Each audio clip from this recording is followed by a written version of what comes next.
Complete. Copy बंद कर लो। Copy की तो अपने जरूरत है नहीं। अरे भैया क्या हो गयो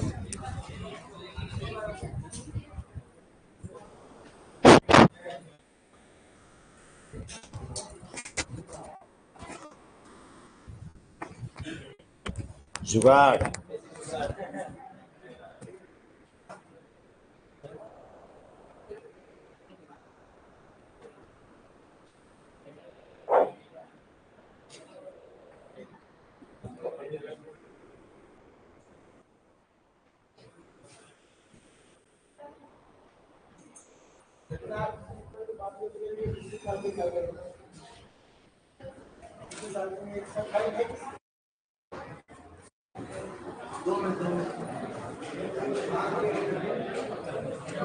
कल हमने दीर्घ संधि आरंभ की थी। दीर्घ संधि के कितने परिणाम हैं?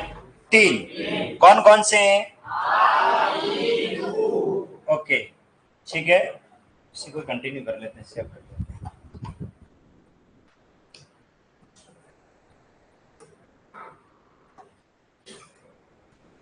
आके उदाहरण पढ़ा लिए थे मैंने, बहुत सारी बातें बताई थी आपको। अब हम बात करते हैं सेकंड पार्ट, सबसे मोस्ट इंपॉर्टेंट है ये, और वो है आपका ई। इसके लिए क्या बातें हमें समझनी है? लेफ्ट हैंड साइड और राइट हैंड साइड। अर्थात लेफ्ट हैंड साइड वे सभी शब्द जिसके ई की मात्रा छोटी ई की मात्रा आती हो, वे सभी शब्द हमें पता होने चाहिए। जैसे देखिए, ये उपसर्गों से निर्मित जो हमारे उपसर्ग वाले जितने भी शब्द है, जैसे देखो ये एक शब्द है अति, और ये एक उपसर्ग है आपका अधि, और ये एक उपसर्ग है आपका अभि, एक और उपसर्ग है आपका अपि।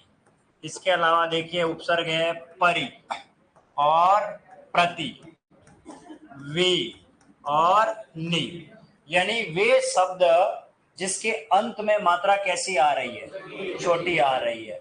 ठीक है, ये सारे उपसर्ग है। इसके अलावा कुछ शब्द जिनमें उपसर्ग आएंगे नहीं होंगे, लेकिन शब्द है। कवि में मात्रा कैसी होती है? छोटी। इसके अलावा रवि में मात्रा छोटी। इसके अलावा गिरी में मात्रा छोटी। ठीक है, गिरी यानी पर्वत। ओके, इसके अलावा ध्वनि, ध्वनि में मात्रा कैसी? ध्वनि मात्रा कैसी आएगी? छोटी। इसके अलावा इति, इति में भी ये ती कैसी आएगी? छोटी। इसके अलावा देखो तो राशि, राशि में भी कैसी? छोटी। ठीक है, और हानि में भी नी कैसी होगी? इसका मतलब ऐसी छोटी मात्रा वाले शब्दों का संकलन मस्तिष्क और कॉपी में करें हम लोग, ताकि यही शब्द संधि में भी प्रयुक्त होंगे। मात्रा का विवेक नहीं है तो हमारी संधि अशुद्ध हो सकती है। ये वे शब्द है जो लेफ्ट हैंड साइड में आएंगे। आप लेफ्ट हैंड साइड वे शब्द जिसके अंत में मात्रा बड़ी आएगी। जैसे देखिए श्री, श्री का मतलब होता है लक्ष्मी। श्री का मतलब क्या होता है? लक्ष्मी। इसी प्रकार देखो नारी, नारी में मात्रा कैसी होती है? नारी जाति बड़ी होती है, ये ध्यान रखना कहीं पे भी हो। ये जहां पे भी आएंगे हमेशा बड़ी ही मात्रा में आएगी। देखो आप, सबसे पहले ये जन्म लेती है बेटी के रूप में, मात्रा कैसी है इसकी? बड़ी है। इसी बेटी को हम क्या कहते हैं? पुत्री। क्या कहते हैं? इसमें मात्रा कैसी है? बड़ी की मात्रा। ठीक है, और ये पुत्री किसी की क्या बनती है? पत्नी। मात्रा कैसी है? हाँ, किसे कहते हैं? जो पति पर तनी रहे उसे क्या कहते हैं? वो नहीं कहते उसे, हाँ पत्नी उसे कहते हैं। और ये जिसका प्रतिनिधित्व कर रहे हैं, ये सभी के सभी क्या है? ये नारी जाती है। ये चाहे बेटी हो, पुत्री हो, पत्नी हो, ये सब किसका प्रतिनिधित्व करते हैं? ये नारी शब्द का। अब आप इसका उल्टा देखो, ये है बापड़ा, बिना मात्रा का, बेबस लाचार सा, ये नर है। और ये देखो वर, बिना मात्रा का। और इधर आओ, ये किसी की पत्नी बनती है तो क्या कहलाती है? ये मात्रा बड़ी है, मात्रा बड़ी है। और ये बापड़ा, चाय पत्ती जैसी हालत हो गई। हाँ, पति, मात्रा कैसी है? अधिकार सारे छीन लिए गए, अभी अधिकार है ही नहीं। शादी से पहले देखो नार, वार, पति, और इधर देखो पहले ही भगवान ने शक्ति इतनी दे रखी है इनको, बेटी, पुत्री, पत्नी, वधु, और तो और आगे चलो, ये दोनों का जोड़ा क्या कहलाता है? दंपति। पति पत्नी के जोड़े को क्या कहते हैं? दंपति। ध्यान रखना, ऐसी पत्नी जो पति का दम निकाल दे, वो मीनिंग नहीं है ये। एक छोरे को पूछा दंपति किसे कहते हैं? ऐसी पत्नी जो पति का दम निकाल दे। नहीं, पति पत्नी के जोड़े को क्या कहते हैं? दंपति। आई बात चमचे में है? ओके, तो ये भी यहाँ पर भी मात्रा बड़ी लेकर के बैठी हुई है। कितनी बड़ी बात है। ओके, और ये श्री लेकर के जाती है, लक्ष्मी लेकर के, और लक्ष्मी वाली होती है तो क्या बनती है? श्रीमती। जी घर पे है, कहते हैं ना कई बार, श्रीमती लक्ष्मी को कहते हैं। क्लियर है? यहाँ तक मात्रा कैसी हो रही है? बड़ी। अब शादी होती है तो आपको पता है इस पत्नी को विदेशी भाषा में क्या कहते हैं? बेगम। क्या कहते हैं? बेगम। बेगम क्यों कहते हैं? क्योंकि बे यानी रहित, अभाव, अर्थात सारे गम इस बापड़े के सर आ गए।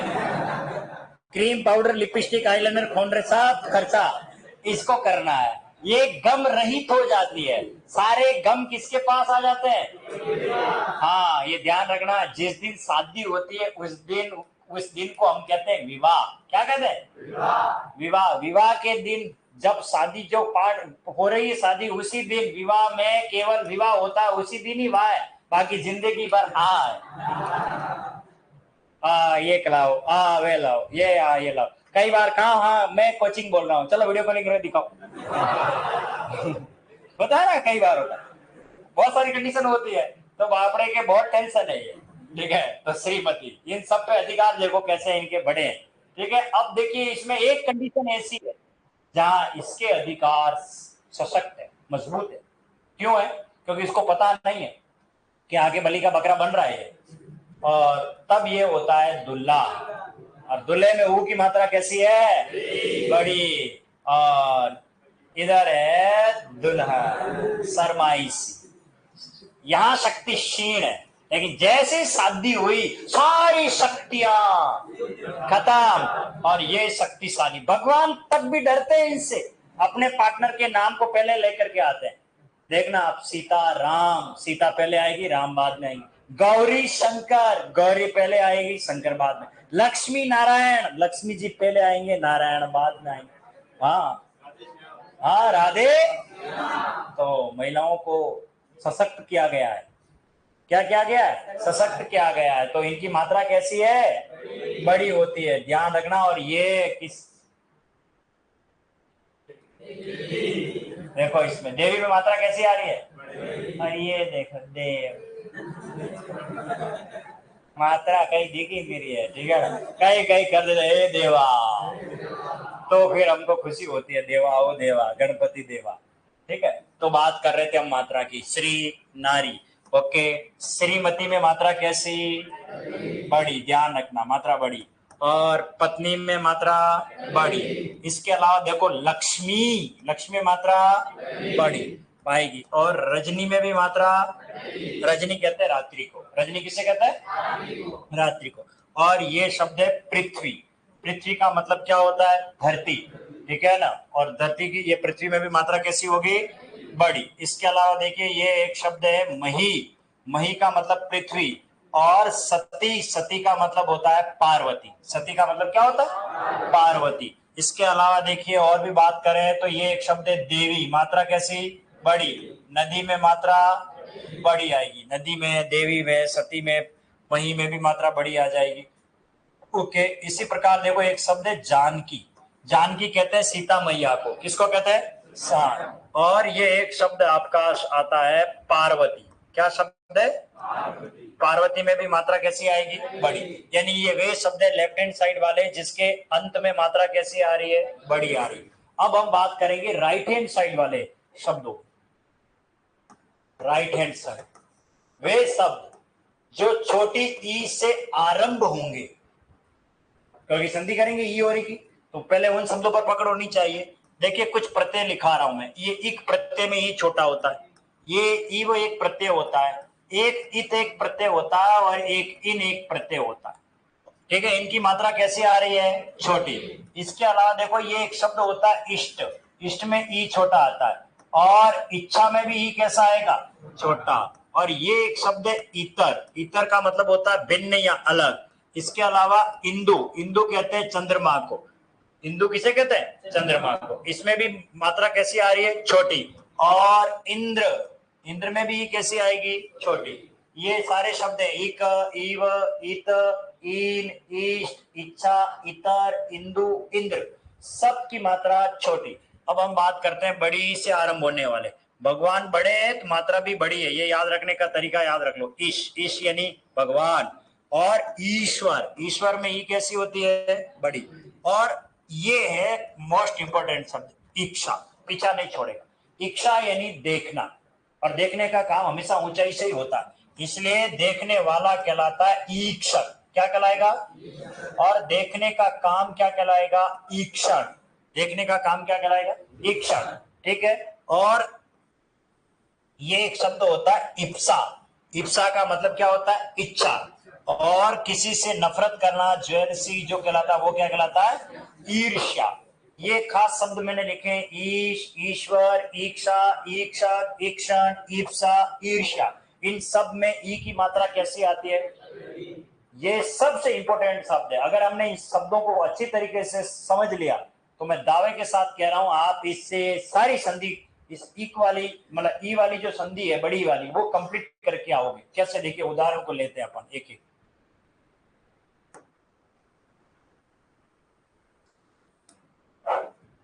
जैसे एक शब्द आ गया परीक्षा, अब इसका संधि विच्छेद कैसे करना वो बता रहा हूं। ये क्या आ रहा है? अधिक। क्या आ गया? अब आपको ये करना है कि परीक्षा में इस शब्द को दिमाग में 2 बार बोलने की कोशिश करना, मैं कह रहा हूं आपको, तो आप ऑटोमेटिक उत्तर मिलेगा। अधीक्षक, अधिक्षक, अधिक्षक। इसका मतलब आपको पता है कि अधि एक उपसर्ग है, तो मात्रा कैसी आएगी? छोटी। और ईक्षक में ई कैसा आएगा? बड़ा। तो ई और ई मिलके क्या बनाएंगे? बड़ी। आगे समझ में? अधीक्षक, अधीक्षक, अधि यानी ऊपर से, श्रेष्ठता से, इक्षक यानी देखने वाला, अर्थात सुपरविजन करने वाला। जैसे आपने पढ़ा होगा छात्रावास अधीक्षक, हॉस्टल सुपरिंटेंडेंट, उसको बोलते हैं। मान लीजिए एग्जाम में आ गया परीक्षा, क्या आ गया? अब इसको 2 बार पढ़े, परीक्षा, परीक्षा। तो एक शब्द आ रहा है परी। अब हमें पता होना चाहिए परी एक उपसर्ग है। परी क्या है? उपसर्ग है यहाँ। और यहाँ आ जाएगा इच्छा। अब ये ध्यान रखना, ये एक इत्तेफाक है कि परी भी शब्द होता है। परी होता है, पापा की परी, मम्मी की परी, है ना, वो परी। तो वो परी अलग है, अप्सरा है वो। यूं नहीं है कि परीधन इच्छा तो अप्सरा देखने की मेरी इच्छा है। हाँ, ऐसा नहीं करना हमें, वो ध्यान रखना। परीक्षा कहते हैं परी यानी चारों ओर, इच्छा यानी देखना, हमारे चारों ओर हमको देखा जाता है। हिंदी, गणित, अंग्रेजी, विज्ञान, सामाजिक का नॉलेज है या नहीं, उस घटनाक्रम को हम क्या करते हैं? परीक्षा करवाते हैं, एग्जाम करवाते हैं, कसौटी पे कसा जाता है। और इस एग्जाम को करने वाला कहलाता है परीक्षक। क्या कहलाता है? परीक्षक। ये बनेगा परी। और इधर क्या आएगा? आई बात चमचे में नहीं आई? हाँ, तो आप यहाँ परी वो नहीं लिखनी है, शब्द के परिप्रेक्ष्य में तोलना पड़ेगा कहाँ सा शब्द सही सटीक बैठ रहा है, ये ध्यान रखना। ये परी अलग है, ये परी तो अप्सरा वाली परी है, अपन इस पर बात नहीं कर रहे। इसी प्रकार आगे देखो, ये एक शब्द है श्री। श्री का मतलब क्या होता है? अभी पढ़ाया मैंने, लक्ष्मी। ओके। और अभी थोड़ी देर पहले मैंने कहा ईश यानी होता है स्वामी या भगवान। ओके। अब देखो, इसमें ई है, इसमें ई है, दोनों मिलाएंगे तो क्या बनेगा? श्रीस। क्या बनेगा? ये ई इसमें हो गया, जुड़ गया। तो अब इसका क्या मीनिंग है वो देखो। श्री किसे कहते हैं? लक्ष्मी को। ईश किसे कहते हैं? स्वामी को। लक्ष्मी का स्वामी, लक्ष्मी का पति, लक्ष्मी का हस्बैंड विष्णु जी। तो श्री किसका पर्यायवाची है? और विष्णु कितने के दुनिया में? एक। ये बहुब्री समास है। और विग्रह करेंगे, श्री का ईश है जो वह कौन? आई बात चमचे में? श्री किसे कहते हैं? विष्णु को। साफ बात। जैसे ये आ गया परीक्षा में, क्या आ गया? गिरीश। क्या आ गया? गिरीश आ गया। किसे कहते हैं? बेरिंग में लगाते हैं वो, तो फिर क्या? हाँ, ये है गिरी। क्या है? और इधर क्या आ रहा है? ईश। गिरी किसे कहते हैं? पर्वत को। ईश किसे कहते हैं? स्वामी। पर्वतों का राजा, पर्वत राज हिमालय। पर्वतों का राजा कौन है? हिमालय। तो गिरीश किसे कहते हैं? हिमालय राज को कहते हैं, पर्वतों का राजा हो। गिरिधरीश क्या बनेगा? इसी प्रकार देखो, ये एक शब्द है सती। सती बोले तो पार्वती, और इसका मतलब स्वामी, स्वामी। और इधर क्या आ गया? सतीश। क्या आ गया? सतीश। यानी कि पार्वती का स्वामी कौन है? हाँ, शिव। बाकी सतीश जी आ गए, हमें पता ही नहीं है सतीश जी कौन है, अब पता लग गया। वोकैबुलरी हमारी बढ़ रही है। सतीश किसे कहते हैं? शिव को कहते हैं। और श्रीश किसे कहते हैं? आ गया समझ में कैसे इसका संधि विच्छेद किया जा रहा? इसी प्रकार से देखिए ये शब्द आ गया, जैसे परीक्षा में। क्या बड़ा धीरे लिखना पड़ रहा है मुझे, तो इतना टाइम ले रहा है। क्या शब्द है ये? अतीत। अतीत, अतीत। तो बताइए पहले शब्द क्या आ रहा? अतीत। तो पहले तो मैं निकालूंगा अतीत, ओके। और इधर क्या निकलेगा? अगर समझ में, अतीत अनित क्या बना? अतीत। इसी प्रकार आगे चलते हैं। जैसे मान लीजिए शब्द आ गया प्रतीक्षा। तो अब देखिए प्रतीक्षा, प्रतीक्षा। तो आपको पता है इसमें उपसर्ग क्या है? प्रति। और इधर क्या आएगा? इच्छा।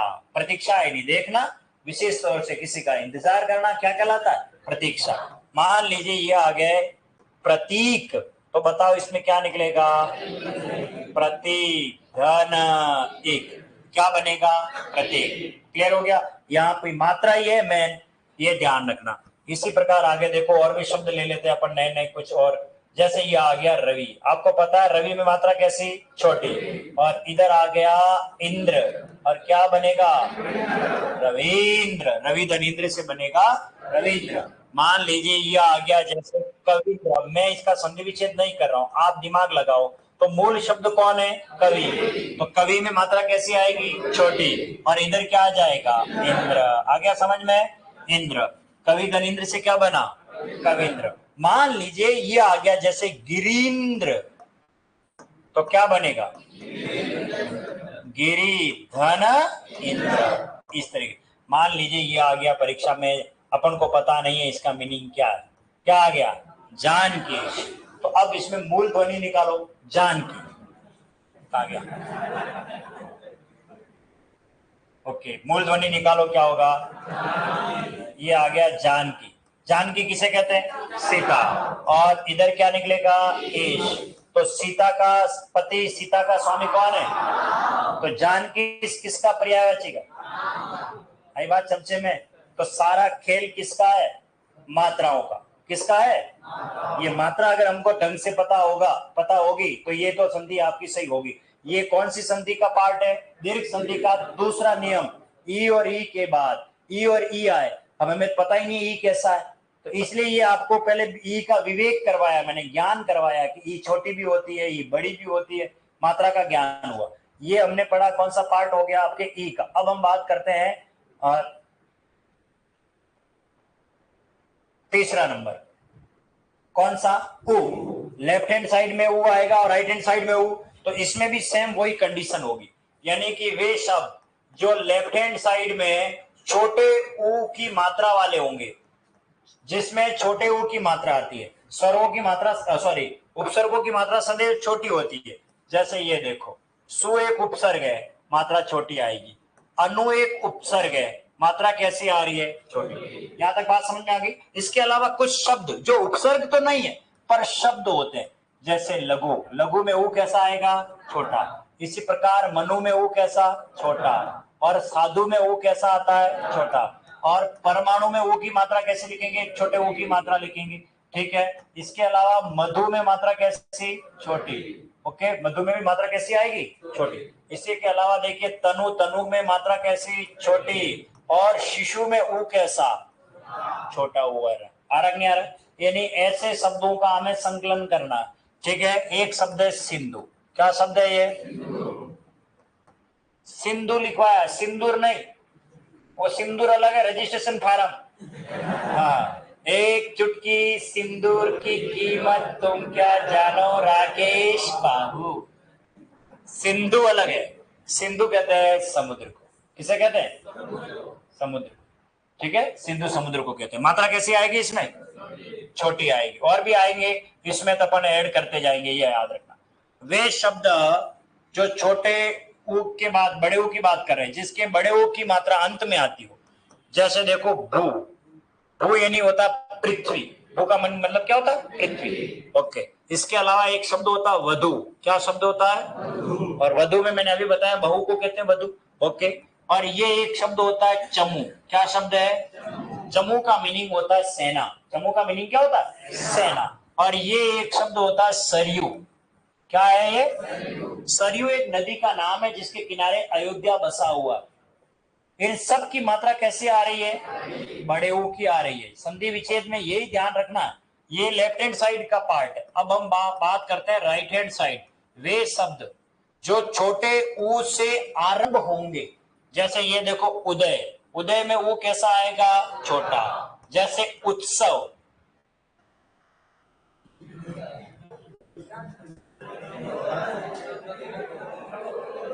ये कहां से किधर आ रहे हैं?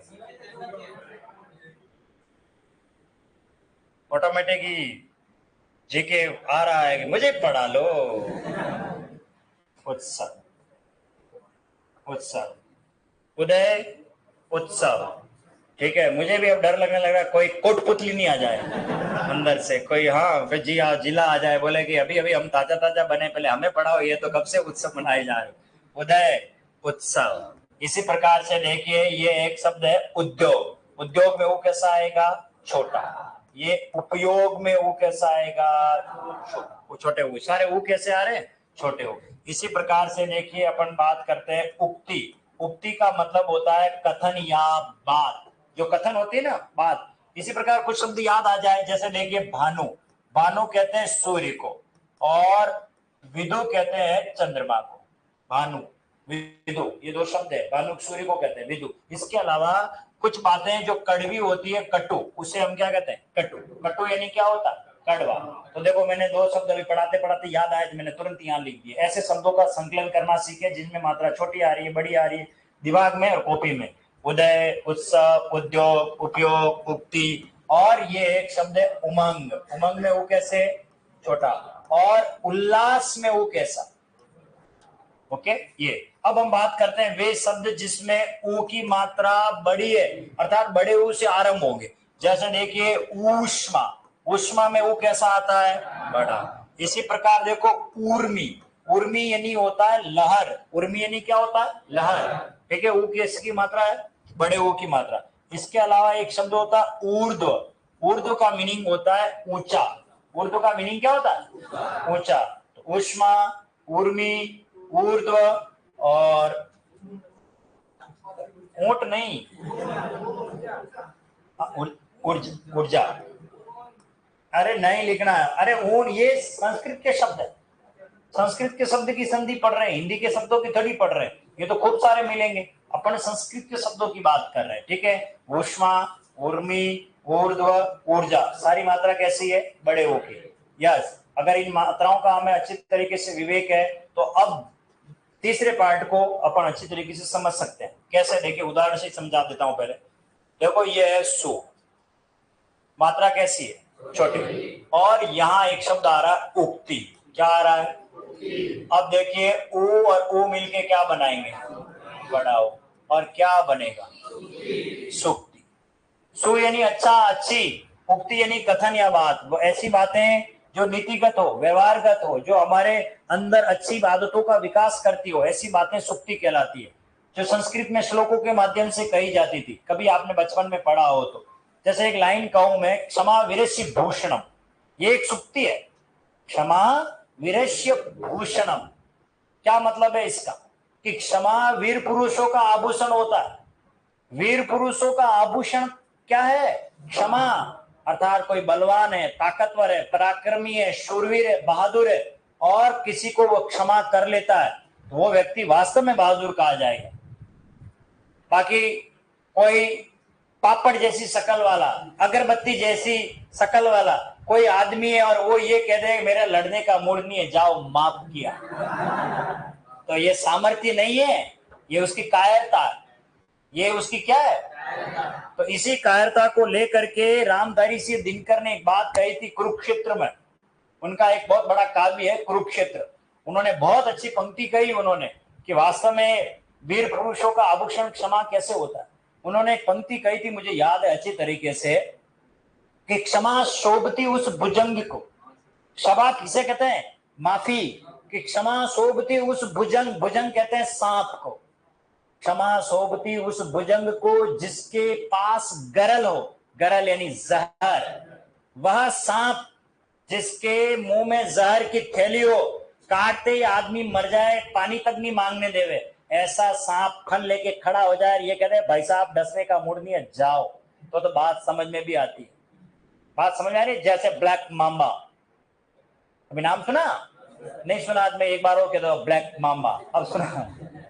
ये दक्षिण अफ्रीका में पाया जाता है, सांप होता है, 2-2 मीटर लंबा होता है वो, और खड़ा रह जाता पूरा का पूरा, वो खतरनाक सांप है। जैसे कोबरा ना, ये कोबरा तो सुना ही होगा, ठीक है ना? ऐसे सांपों की प्रजाति है जो काटते ही इंसान मर जाता हो, और ये विष उनका बहुत काम आता है, दवाइयों में काम आता है सांप का विष। ओके, तो क्षमा शोभती उस भुजंग को जिसके पास गरल हो, मतलब उस सांप को क्षमा शोभा देती है। आगे की पंक्ति क्या कही है? क्षमा शोभती उस भुजंग को जिसके पास गरल हो, उसको क्या, उसको मतलब दूसरे के लिए, उसको क्या जो दंतहीन, जिसके मुंडे में दांत नहीं है, विष रहित जो जहर की थैली नहीं है, विनीत, विनीत यानी सरल स्वभाव का, हाँ सर इस टाइप का है ना, उसको क्या जो दंतहीन, विष रहित, सरल और विनीत हो। और ऐसा व्यक्ति मतलब ऐसा सांप जिसके मुंह में दांत नहीं, जहर की थैली नहीं, और हम जानते हैं कि ये काटने पर आदमी कभी मरे ही नहीं, और वो ये कहे भाई साहब मेरा लड़ने का मूड नहीं है या दसने का मूड नहीं है, हम क्या कहेंगे? हम क्या कहेंगे? हम एक लात मार के उसको भगा देंगे, है जहर तो है ही नहीं, हमें धमकाता। इसका मतलब सामर्थ्यवान क्षमा दे सकता, ताकतवर क्षमा दे सकता, या कोई व्यक्ति ऐसा जो बहादुर है, जैसे मैं कहूं खली, खली का नाम सुना? खट्टा कट्टा पहलवान है, और वो ये कहे भाई साहब मेरे अभी लड़ने का मूड नहीं है, माफ क्या तू जा यहाँ से, तो बात समझ में भी आए। और जो सिंगल पसली वाला, तो ऐसी बातों को क्या कहते हैं? सुक्ति, जो अच्छी अच्छी बातें होती है। जैसे मैं ये कहूं अदृश्य दीपो बदृश्य गीतम, अंधे के लिए दीपक और बहरे के लिए गीत व्यर्थ है। अदृश्य दीपो बदृश्य गीतम, अंधे के लिए दीपक। कोई व्यक्ति अंधा और उसको लेके जाए फतेह सागर पर, बोले क्या नजारा देख, भाटा देखे है? और कोई व्यक्ति है बहरा जिसे सुनाई नहीं देता, और उसको कहे देख हेमेश रेशमिया का गाना आ रहा है, झलक दिखला जा, तो क्या झलक दिखाए है? कोई समझ में आएगा उसके लिए? कुछ भी नहीं। तो अंधे के लिए दीपक और बहरे के लिए गीत व्यर्थ है। बात समझ में आई आपको? ऐसी बातों को हम क्या कहते हैं? सुक्ति। और ऐसी बातें मन को अच्छी लगती है, लेकिन कुछ बातें कड़वी होती है, करेले की तरह, उसको कहते हैं कटु। और उक्ति कहते हैं कथन को, और ये ऊ और ऊ मिलके क्या बनाएगा? बड़ा ऊ, और क्या बना? कटुक्ति। कटु यानी कड़वा। ऐसा है कि ऐसी बाणी बोली मन का आपा खोए, औरण को शीतल करे आपो शीतल, यानी कि हमें बहुत अच्छी वाणी का प्रयोग करना चाहिए। ठीक है, एक बात तो ये कही गई है। लेकिन बात यह आ रही है कि कटुक्ति का मतलब कड़वी बातें क्या होती है? कि सत्यम बुरियात प्रियम बुरियात न बुरियात सत्यम अप्रियम, सत्य बोलिए प्रिय बोलिए, लेकिन अप्रिय सत्य कदापि नहीं। जो मन को ठेस पहुंचाए ऐसे वाक्यों का, शब्दों का प्रयोग नहीं करना चाहिए। जब मैं आपको एक उदाहरण देकर बताऊं, किसी व्यक्ति को ये कहे आपके पूजनीय पिताजी का क्या नाम है, तो 26 का सीना 36 का हो जाएगा। क्यों? क्योंकि उसके पिता के लिए शब्द क्या काम में लिया हमने? पूजनीय। और इसी बात को मैं ये कहूं थार बाप रो कहीं नाम, तो फिर बात समझ में आई ना? बात तो दोनों सही है, पर कौन सी बात ज्यादा दिल को अच्छी लगने वाली? बात समझ में आई आपको? तो हमें अच्छी बाणी, भटा फेंक नहीं बोलना। अपने ऐसे बोलते हैं बहुत सारे, ठीक है ना? तो पिता और बाप दोनों शब्द होते हैं, लेकिन पिता का प्रयोग किस सेंस में किया जाता है और बाप का प्रयोग किस सेंस में किया जाता है? जनरली हम जानते हैं कटुक्ति यानी कड़वी बात है। कटुतन उक्ति को क्या कहेंगे? कटुक्ति। क्लियर है? समझ में आ गया? इसी प्रकार से देखिए, ये एक शब्द है लघु। लघु यानी छोटा, और ये आ गया उत्तम। अब देखिए ऊ आ गया, मैंने इधर ऊ नहीं लिखा है, मुझे पता, अच्छी तरीके से पता, तो मैं यहाँ एक और शब्द ऐड कर देता हूं, उत्तम। ओके, चलिए अब देखिए ऊ और ऊ मिलके क्या बनेगा, बड़ा ऊ, और क्या बनेगा, लघुत्तम समापवर्तक, एलसीएम वगैरह आपने पढ़े होंगे। लघु धन उत्तम से क्या बना, लघुत्तम, लघु प्लस उत्तम। इसी प्रकार से देखो ये है भानु, भानु का मतलब होता है सूर्य, दिनकर, और इधर आ रहा है उदय, एक शब्द क्या आ रहा है, उदय। ऊ और ऊ मिलके बनेगा बड़ा ऊ, और ये बन जाएगा भानुदय। क्या मीनिंग है, सूर्य का उदय होना भानुदय कहलाएगा। जब सूर्य उदय होता है तो चंद्रमा भी उदय होता होगा, तो चंद्रमा को कहते हैं विदु। आपने नहीं सुना, मैं आपको अभी बता लेता हूं। देखो चंद्रमा के खूब पर्यायवाची आप पढ़ लोगे, विदु। ऊ और ऊ मिलके क्या बनेगा, बड़ा ऊ, और ये बनेगा विदुदय। क्या बना, विदुदय। विदु चंद्रमा को कहते हैं। और ये नहीं सुना हो तो मैं आपको एक मूवी की तरफ लेके चलता हूं जो आपको शायद पता हो, नहीं पता हो तो एक्स्ट्रा ज्ञान है, ले लो। अभी एक मूवी आई गदर 2, उससे पहले एक मूवी आई थी गदर, ठीक है ना। तो आपको पता है इसका डायरेक्शन किसने किया था, निर्देशक कौन है इसके, अनिल शर्मा। कौन है, वो एक छोटा सा बच्चा होता है उसमें, जो बड़ा हो गया अभी, वो सनी पाजी का बेटा बनता है उसमें भूमिका, वो उस मूवी के डायरेक्टर का लड़का है, जिसने ये मूवी बनाई ना, उन्हीं का ही लड़का है। वो छोटा सा बच्चा वो उस मूवी में होता है, फर्स्ट वाला पार्ट, वही बड़ा हो गया। अब उसी का, उसका नाम है उत्कर्ष शर्मा। क्या नाम है उसका, हाँ। तो मैं वो नहीं कह रहा हूं, मैं कोई कहानी सुना रहा हूं, मैं बता रहा हूं कि अनिल शर्मा देशभक्ति मूवी बनाने में सिद्धहस्त है। इसी प्रकार एक मूवी आई थी लगान, उस मूवी का एक डायरेक्टर था आशुतोष गोवारीकर, कभी नाम पता हो तो ठीक है, नहीं तो कोई बात नहीं।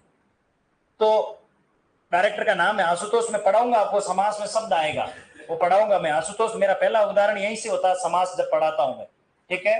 तो एक मूवी आई थी जिसमें वो मिशन कश्मीर करके, कश्मीर फाइल की बात नहीं कर रहा हूं, मिशन कश्मीर। आप में से किस किसने ये नाम सुना, पहले तो ये बताओ, एक दो, मिशन कश्मीर, शाबाश। बाकी उन्हें नहीं सुना, अभी सबने सुना, लेकिन वो क्या है कि मूवी का नाम पता नहीं होगा, लेकिन मैं उसकी थीम बता दूंगा तो ऑटोमेटिक समझ में आएगा। उसमें ऋतिक रोशन और प्रीति जिंटा होती है, ठीक है। अगर वो भी नहीं पता हो तो उसमें गाना आता है, भुम्बरो श्याम रंग भुम्बरो, ये तो सुना। यस, उस मूवी को डायरेक्ट करने वाला, डायरेक्शन देने वाला, उस मूवी का डायरेक्टर था विदु विनोद चोपड़ा। क्या नाम था, विदु विनोद चोपड़ा। तो विदु का मतलब चंद्रमा होता है, और ये शब्द कभी नहीं सुना हो तो आप कभी कभी देखोगे, मूवी देखते देखते शब्द आएगा, डायरेक्टर का नाम आता है लास्ट में, तो वो आता है विदु विनोद चोपड़ा। विदु का मतलब क्या होता है, चंद्रमा, ठीक है। विदु धन उदय क्या बना, विदुदय। इसी प्रकार देखिए ये एक शब्द आ गया परीक्षा में, सिंधु उर्मी। क्या आ गया, सिंधु उर्मी शब्द आ गया। अब हमें पता है सिंधु में मात्रा कैसी होती है, तो यहां आ जाएगी सिंधु, और इधर क्या आएगा, उर्मी। उर्मी यानी लहर, यानी कि सिंधु या समुद्र की लहरें क्या कहलाएगी, हाँ। अगर ये लहरें छोटी छोटी हो गई तो हम उसे क्या कहेंगे, लघु उर्मी। और ये लघु में वो छोटा और उर्मी में वो बड़ा। ओके, मान लीजिए ये लहरें सरयू नदी की हो गई तो क्या करेंगे, तो हमें पता है कि सरयू में मात्रा कैसी आएगी, बड़े बड़े ऊ की, और उर्मी में भी ऊ कैसा, ये वो उदाहरण है जिसमें ऊ और ऊ दोनों बड़े ऊ, तो ऊ और ऊ मिलके क्या बनाएंगे, बड़ा ऊ। सरयू नदी की लहरें क्या कहलाती है, सरयू उर्मी। क्या कहलाएगी, सरयू उर्मी। बात समझ में आ गई, ठीक है। लघु प्लस उर्मी, लघु उर्मी। अब मान लीजिए परीक्षा में आ गया परमाणु ऊर्जा, ये आ गया, तो अब आपको पता होना चाहिए कि मूल ध्वनि क्या आ रही है, परमाणु, और इधर क्या आ रहा है, ऊर्जा, अर्थात परमाणु से प्राप्त होने वाली ऊर्जा क्या कहलाएगी। तो सारा खेल मात्रा का, ये ऊर्जा की मात्रा पता है तो हम बड़ी लिखेंगे, इसमें वो कैसा है, बड़ा, ठीक है। तो वो हमको ध्यान रखना। इसी तरीके से देखिए ये एक शब्द है चमो, और इधर आ गया उत्साह। और ये एक शब्द आ गया चमुत्सा। आप ये मत सोचना कि समोसा वमोसा लिखते लिखते चमुत्सा कर दिया। चमुत्सा, चमू कहते हैं सेना को। चमू किसे कहते हैं? सेना। सेना जब कोई जंग जीत जाती है और उसमें जो जीत का उत्साह होता है, उस उत्साह के लिए शब्द आता है चमुत्साह। सेना का उत्साह, सेना जंग जीत जाए उस उत्साह को हम क्या कहेंगे? चमुत्साह। क्या कहेंगे उसे? चमुत्साह। ये ध्यान रखना। मान लीजिए परीक्षा में ये शब्द आ गया वधुल्लास। क्या आ गया? किसी वधु की लाश नहीं है ये, हाँ कि लिख दिया कि वधु की लाश है बापड़े वर को देखते ही, है ना? नहीं, वधुल्लास। अब देखिए इसमें मूल ध्वनि क्या है? वधु। और इधर क्या है? उल्लास। वधु आने पर जो उल्लास होता है, वधु आने पर जो क्रेज होता है, वधु आने पर जो आनंद का अतिरेक होता है, वधु आने पर हर्षो उल्लास जो होता है, उसको हम कहते हैं वधुल्लास। और वधु आने पर सर्वाधिक उल्लास किसमें होता है? दुल्हे को। किसको होता है? नहीं होता। पहले जमाने में कभी होता था, अब नहीं होता। अभी की कंडीशन थोड़ी अलग है। अभी कंडीशन अलग है। क्यों है इसको समझिए। वधुल्लास आने पर सर्वाधिक उल्लास,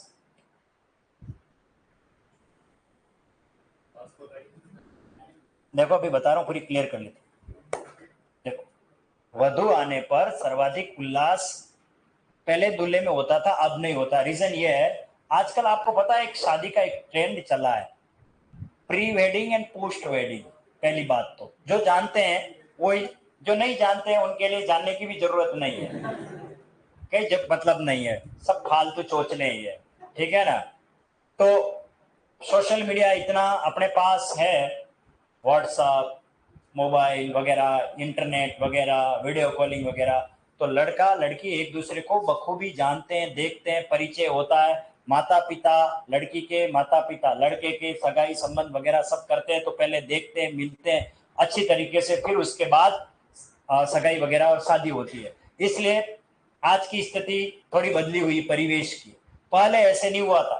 पहले बेचारे लड़के को भी कानो कान खबर नहीं, लड़की को भी खबर नहीं, कब बापू गए और कब लड़की का हाथ लड़के के हाथ में देके आ गए और तुरंत का तेरी शादी उस छोकरे से हो रही है, वो छोरे से हो रही है। और बापड़ी जैसे पिताजी कह रहे वैसे मान लिया और चले गए। उधर उस लड़के को भी नहीं पता कि मेरी सगाई किससे हुई है। अच्छा ये शक्ल तक नहीं देखी है, शादी आने होने के बाद बापड़े की शक्ल देखते थे।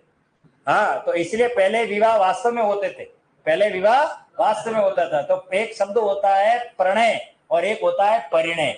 परिणय का मतलब होता है विवाह और प्रणय का मतलब होता है प्रेम। तो पहले परिणय होता था और प्रणय बाद में अपने आप हो जाता था, ठीक है ना?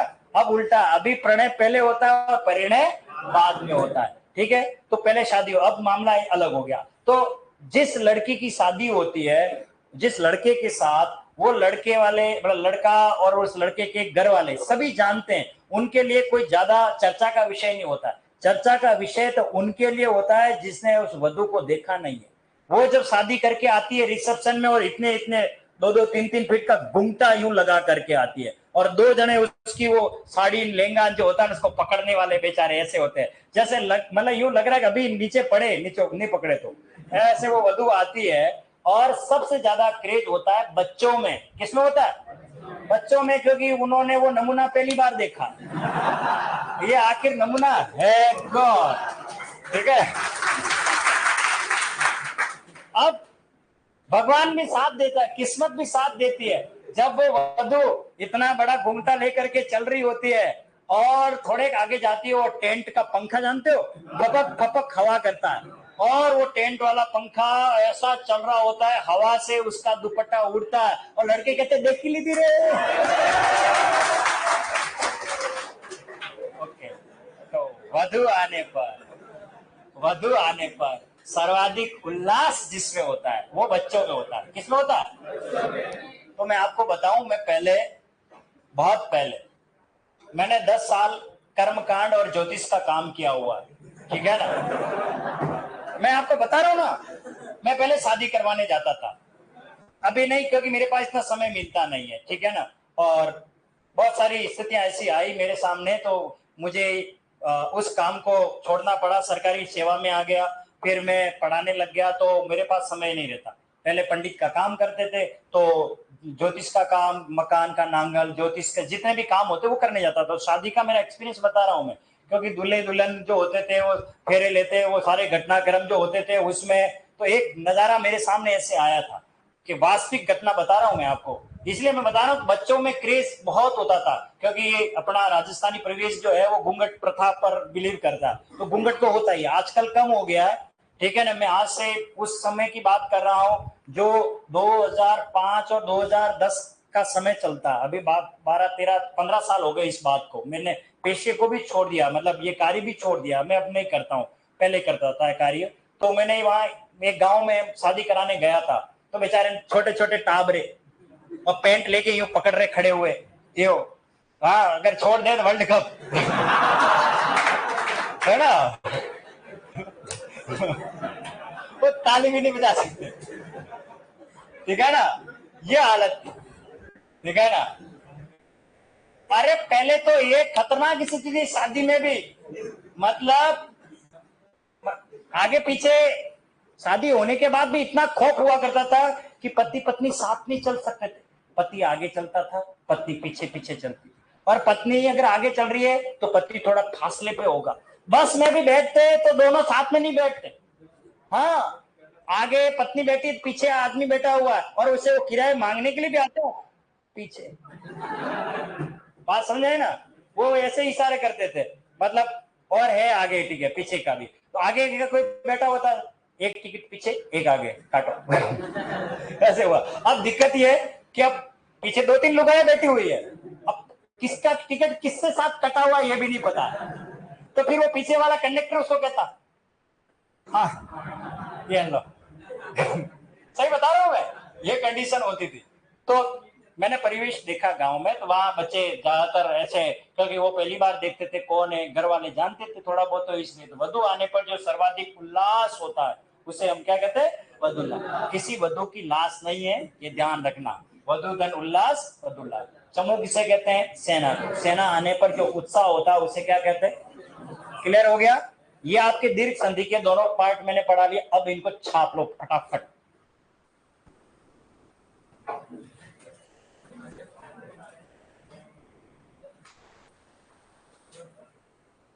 पहले लेफ्ट हैंड साइड वाले लिख लीजिए सभी, और फॉर्मूला पता आपको पहले लिखवा चुका हूं, नहीं हो तो मैं एक बार पहले फॉर्मूला बता दूं।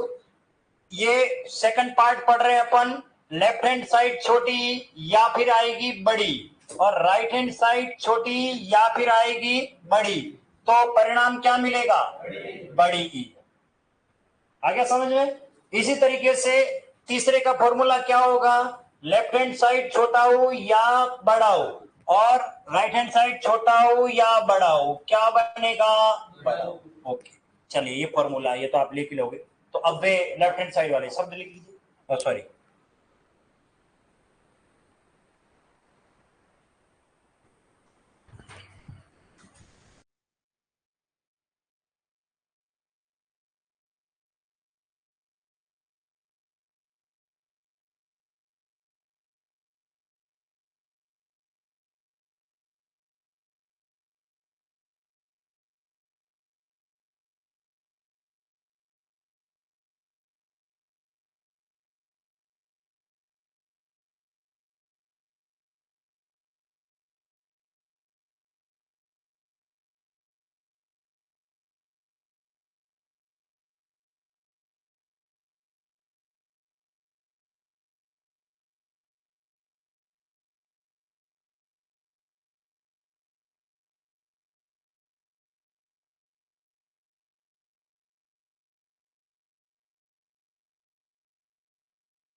कंप्लीट है।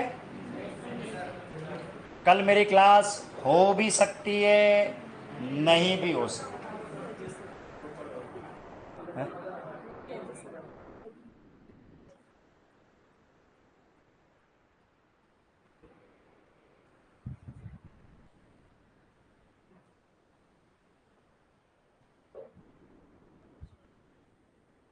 कंप्लीट है ये।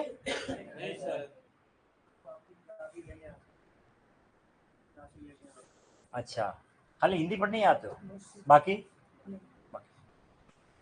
हाँ बहुत बढ़िया, ये तो अच्छी बात है। फिर तो हिंदी पढ़ने कौन कौन आ रहे, केवल हिंदी की क्लास अटेंड करने? पक्का यार, मैं श्योर कैसे कह सकता हूँ, कल किसने देखा, पर मैं इसलिए पहले आपको इन्फॉर्म दे रहा हूँ, ठीक है ना। हाँ हाँ, आपको पता होगा ना। ओ क्या बात कही है। हाँ क्या, हाँ होती है ना, हाँ हाँ बिल्कुल। और क्या पेंटर लोग क्या है कि वर्णों की बनावट को थोड़ा डिजाइनदार बनाने के लिए, थोड़ा अच्छा उसको दिखे, इसलिए वो थोड़ा अलग तरीके से लिख देते हैं। चलिए अब कुछ उदाहरणों को लिख लीजिए आप। अधीक्षक, परीक्षक, प्रतीक्षा, प्रतीक, गिरीन्द्र, श्रीश, गिरीश, सतीश, अतीत, रविंद्र, कविंद्र, जानकी। सबकी मात्रा छोटी बड़ी, लेफ्ट हैंड साइड सारे उदाहरण ले लिए मैंने, इनको अच्छी तरीके से आप चेक करें।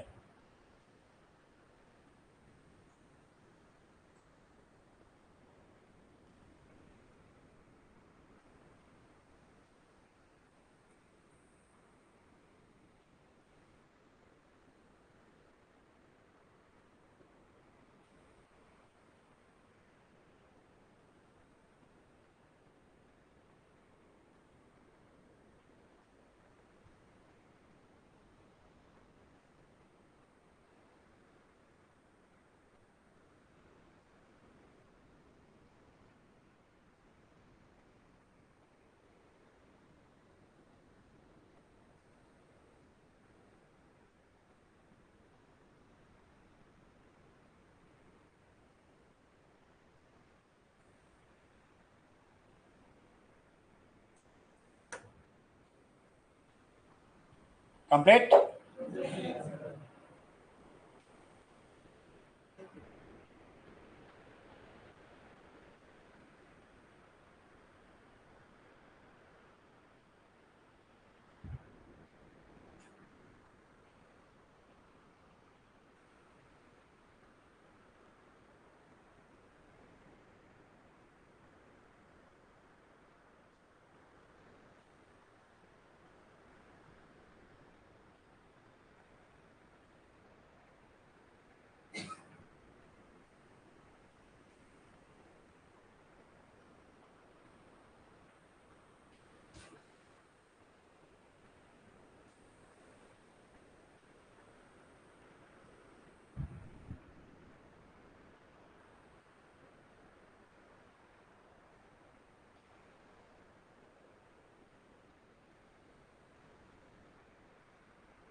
लिख लिया सभी ने? नेक्स्ट ले ले।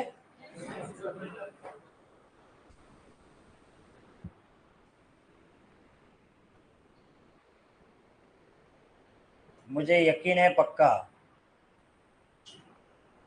कि गलती होगी किसी न किसी की कॉपी में जरूर।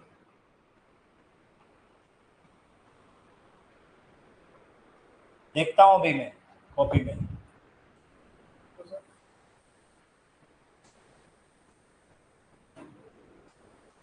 10 साल का अनुभव कहता मेरा।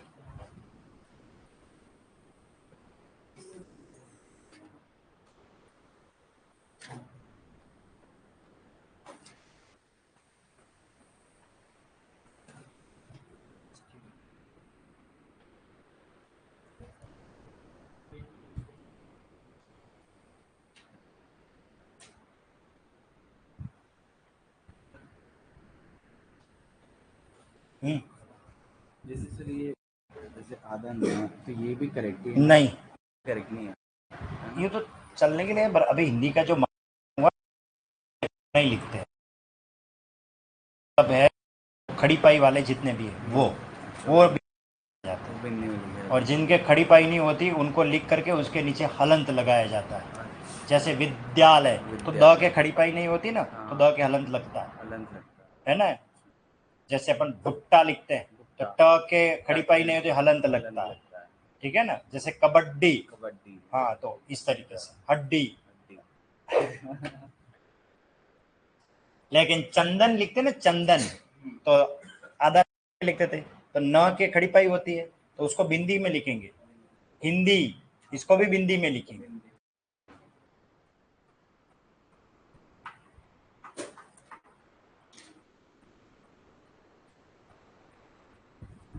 नेक्स्ट लिखे हैं।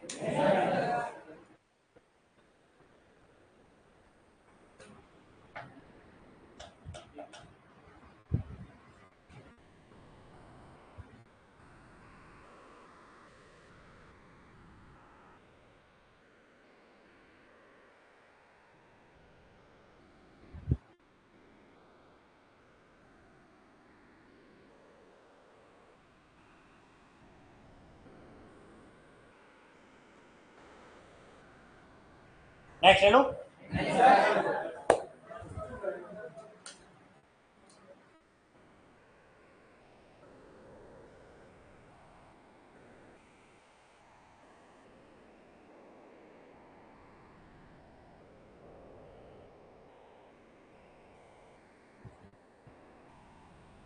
बात चमचे में आ रही है कि नहीं आ रही है? क्या हेलीकॉप्टर हो रही है? हेलीकॉप्टर मतलब समझते हो, ऊपर से जाना।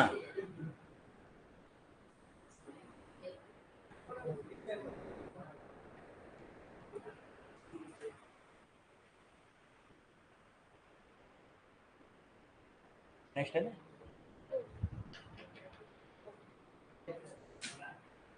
ये कह रहे हैं रुको, ये कह रहे हैं नेक्स्ट देने क्या करें, आगे कुआ पीछे खाइए।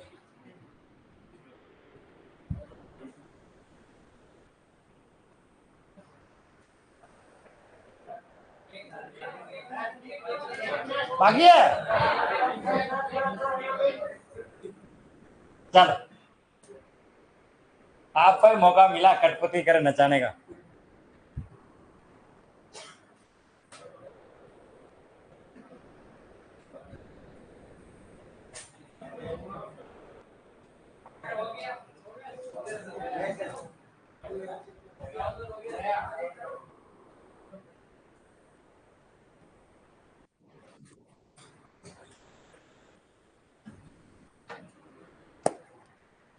नेक्स्ट उदाहरण, उदाहरण ये लिखवाने, ये नहीं लिखे ओ के पार्ट के। सुक्ति, कटुक्ति, लघुत्तम, भानुदय, परमाणु ऊर्जा, विदुदय, सिंधूर्मी, लघुर्मी, सरयूर्मी।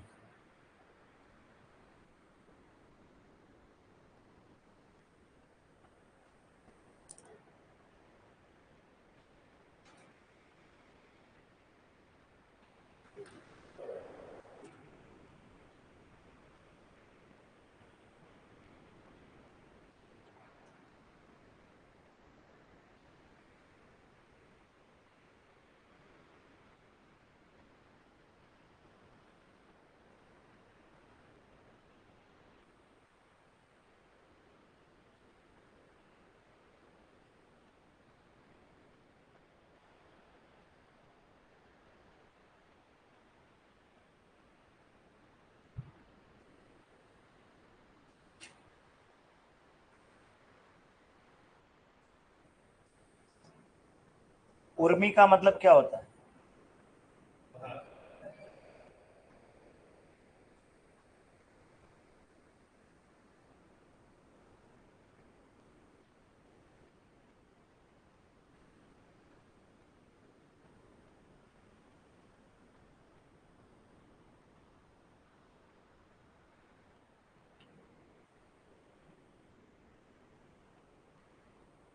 नेक्स्ट ले ले।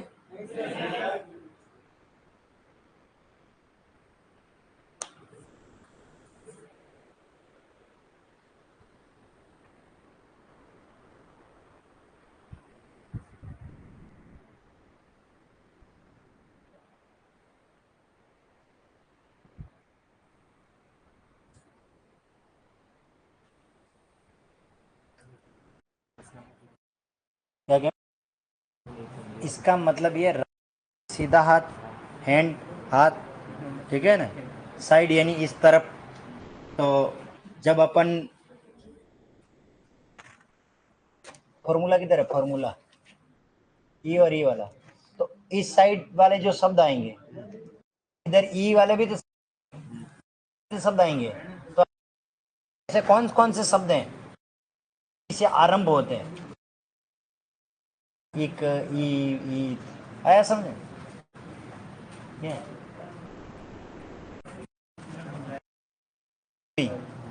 अच्छा, इसके बता, ये इंद्र लिख रहा हूं मैं, ठीक है।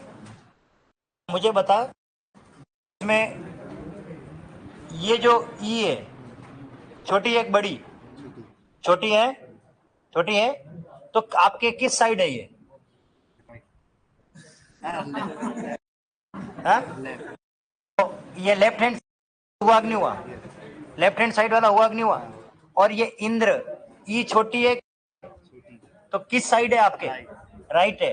तो राइट हैंड साइड में वे शब्द जिसके छोटी ई से आरंभ होते हैं, आरंभ का मतलब स्टार्ट होता है। आया समझ में? राइट हैंड साइड और लेफ्ट हैंड साइड नहीं समझ रहा वेंडा।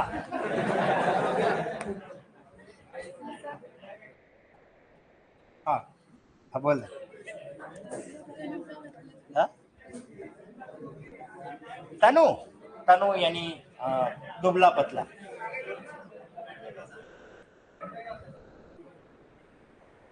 बाकी सब जानने के लिए अगला एपिसोड बने रहे इस चैनल पर। हाँ।